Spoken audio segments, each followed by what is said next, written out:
God's idea of perfection is love. You just cannot beat the Lord at his own game. What we call perfect and what God calls perfect can be two very different things. God took a man who was a murderer and made him the Apostle Paul. He took a woman who was one of the biggest harlots in town and made her one of his beloved followers. So God's idea of perfection is often very different from the world's idea, different from the church's idea, different from the law's idea.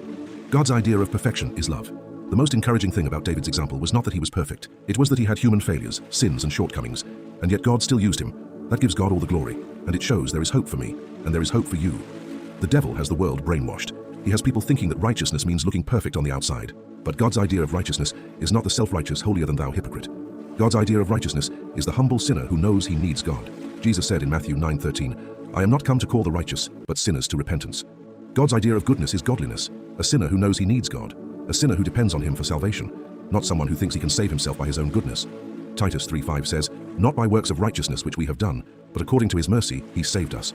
That is grace, not our works, not our perfection, not our record. His mercy.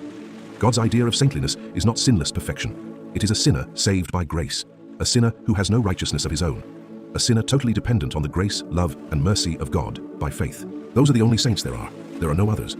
God knows you are not perfect. He knows you cannot be perfect. He knows that, like the rest of us, you are often a mess. So the real question is, do you depend on the Lord totally? Do you trust his grace? Do you trust his love? Do you trust his mercy? Do you give him all the glory? If there is anything good you ever do you say, "Thank Jesus"? Do not thank me. Thank the Lord. It is all the Lord. That is what the Lord looks for. The person who knows he is a sinner. The person who gives God all the glory for anything good. Paul said in Romans 7:18, "I know that in me, that is, in my flesh, dwelleth no good thing. Anything good is only the Lord, that is sainthood." Isaiah 64:6 says, "All our righteousnesses are as filthy rags." Psalm 133 says, "If thou, Lord, shouldest mark iniquities, O Lord, who shall stand?" No one stands before God by their own righteousness. No one is saved by pretending to be clean. Jesus said in Matthew 23:28, "Ye also outwardly appear righteous unto men, but within ye are full of hypocrisy and iniquity." That is the danger of self-righteousness. It looks clean outside, but God sees the heart.